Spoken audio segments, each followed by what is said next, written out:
Welcome to freaking Nuremberg. Yes.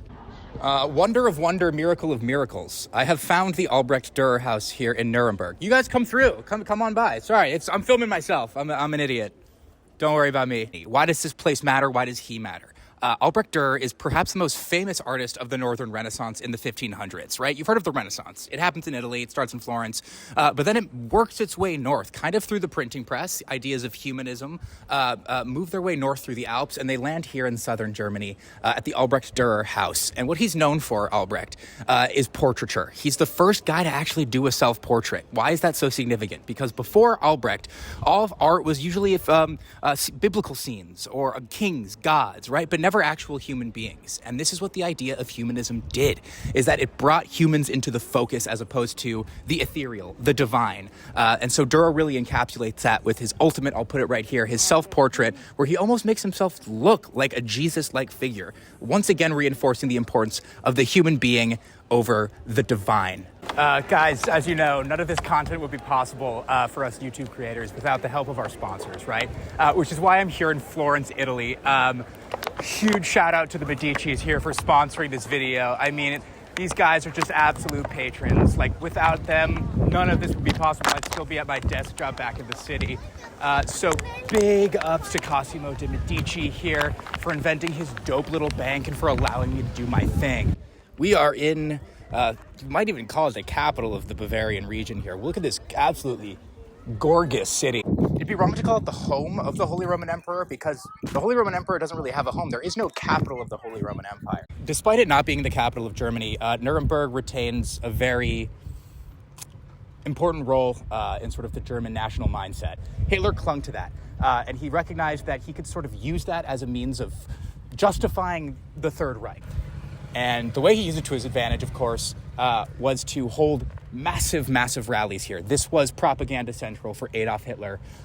Joseph Goebbels, his propaganda minister, and his favorite architect, Albert Speer, is the man who actually designed this place, which is called the Zeppelin Field. On that note, I do think it's relevant to talk about Albert Speer, Hitler's architect. He himself admitted that if Hitler were to have any friends, he would have been one of the best ones.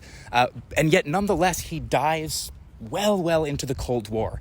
He does this successfully by painting himself at the Nuremberg Trials as the good Nazi, if you will, claiming he didn't know of the extreme crimes that were being committed. This was, of course, not true because Albert Speer, one, was in charge of the rearmament of Germany, a lot of which required slave labor. And then later on in the war, when Hitler was trying to come up with this sort of wonder weapon that was going to magically reverse the tides of the war, the V2 rocket system, the ones that he was going to launch into England and force a grand victory all at once. Again, forced labor. Again, Albert Speer is in charge. So he dies a free man. He is let out of prison. He writes a famous book about his relationship with the Third Reich. This is one of those guys who, if you ask me, kind of got away with it. Though it wasn't announced here, this is also the city where the 1935 racist Nuremberg laws are announced by Hitler. These are a two-part law. One of them, which deprived Jews of citizenship in Germany. The other, which forbade intermarriage between Jews, non-Jews, including extramarital intercourse between the two. And he wanted to do that here in Nuremberg because, again, to Hitler, this was this kind of the most German of all German cities.